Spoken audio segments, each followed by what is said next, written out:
नमस्कार, मी भाग्यश्री. खूप खूप मनापासून स्वागत तुमचं माझ्या यूट्यूब चॅनलमध्ये. तर आपलं घर स्वच्छ नीटनेटकं कसं ठेवता येईल याकरिता मी छोट्या छोट्या टिप्स तुमच्यासोबत शेअर करत आहे. तर कुठेही स्किप न करता व्हिडिओ शेवटपर्यंत नक्की पहा. किती आपण घर स्वच्छ ठेवलंच तरी कुठून ना कुठून धूळ मिट्टी येतेच आणि आपलं घर अस्वच्छ होतं. त्यामुळे आपल्याला देखील चिडचिड व्हायला लागते आणि घरामध्ये काम करायची इच्छा होत नाही. महिला म्हटलं की पूर्ण दिवस कामामध्ये जातो. सकाळी उठल्यापासून ते झोपेपर्यंत आपल्याला दिवसभर खूप सारे कामं राहतात. त्यामुळे आपली देखील चिडचिड व्हायला लागते. त्यामुळे आपण आठवड्यातून एकदा असं काम केलं तर आपले कामं देखील कमी होतील आणि आपल्याला जास्त कामं करायची गरज भासणार नाही. कारण एकदम एवढे सारे कामं करण्यापेक्षा आपण थोडे थोडे काम केले तरी काही हरकत नाही. तर पंखा आठवड्यातून एकदा तरी आपण स्वच्छ केलाच पाहिजे. खूप धूळ बसते, कुठून ना कुठून धूळ येतेच. त्यामुळे पंखा आपण कोरडा कपडा मारला की खूप जास्त हवा मारायला लागतो आणि आपल्याला तेवढंच छान वाटतं. कारण आपलं घर जितकं नीटनेटकं स्वच्छ असेल तेवढं आपल्याला देखील मन प्रसन्न आनंदी वाटतं. त्यानंतर आपण येऊया किचनमध्ये. महिला म्हटलं की पूर्ण दिवस किचनमध्येच आणि आपला सारा दिवस किचनमध्ये जातो असं बोलायला हरकत नाही. आठवड्यातून एकदा तरी आपण हे डब्बे आपले पुसून घेतलेच पाहिजेत. कारण एवढा किराणा सामान भरतो. तसं तर आपण एक डब्बा खाली झाला की लगेच घासून घेतला तरी नंतर आपले कामं कमीच होतात. त्यामुळे 15 दिवसातनं एकदा याची डीप क्लिनिंग किंवा महिन्यातून एकदा केली तरी चालते. पण आठवड्यातून एकदा आपण असा कपडा मारून घ्यायचा आहे व्यवस्थित वगैरे.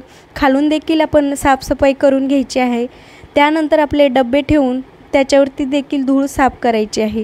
तर असं स्वच्छता केली तर आपल्याला देखील करायला कंटाळा येणार नाही आणि जेव्हा आपण रिकामा वेळ मिळतो तेव्हा देखील आपण असं काम केलं तर आपल्याला एकदम एवढं सारं काम करायची देखील गरज भासत नाही आणि कंटाळा येत नाही, चिडचिड होत नाही. त्यामुळे आणि आपल्याला तेवढंच म्हणजे आपलं किचनमध्ये दिवस जातो तर तेवढंच किचन देखील नीटनेटकं स्वच्छ ठेवायलाच हवं.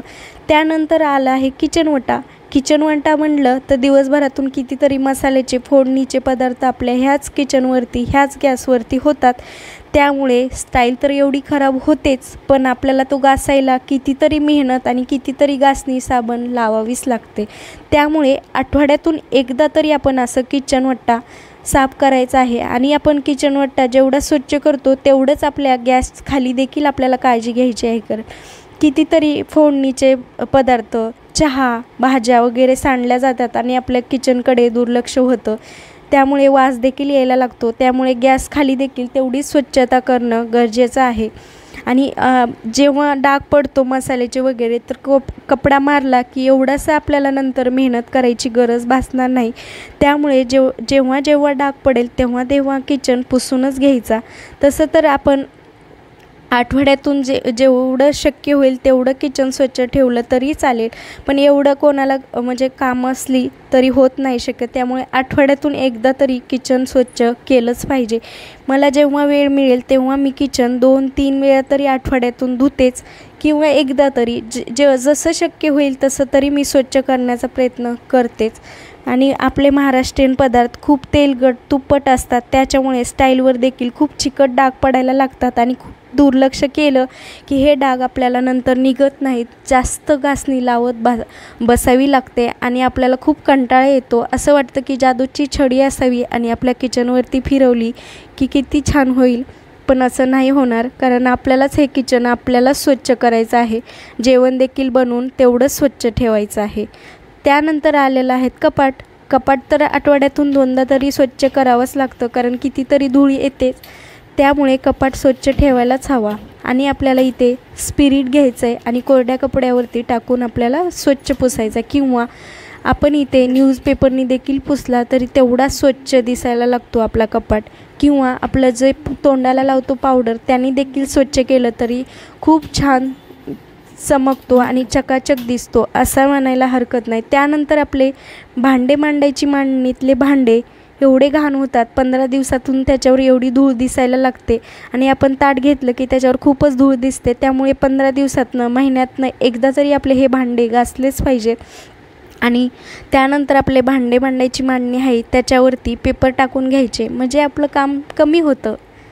त्यानंतर भांड्यामध्ये पेस वाचवण्यासाठी एकात एक वाट्या जास्तीच्या ठेवल्या तर आपल्या आणि मुंबई सारख्या शहरामध्ये कमी जागेमध्ये जास्तच वस्तू ठेवावे लागतात. त्यामुळे आपल्याला भांडे एकात एक ठेवलं तर पेस देखील वाचतो आणि तेवढेच कामं कमी होतात असं बोलायला हरकत नाही. त्यानंतर इथे पाहू शकता, तर लादी तर आपण रोजच पुसतो तरी पण घाण होतेच. आज पुसली तरी दुसऱ्या दिवशी तेवढंच ते पाणी खराब होतं.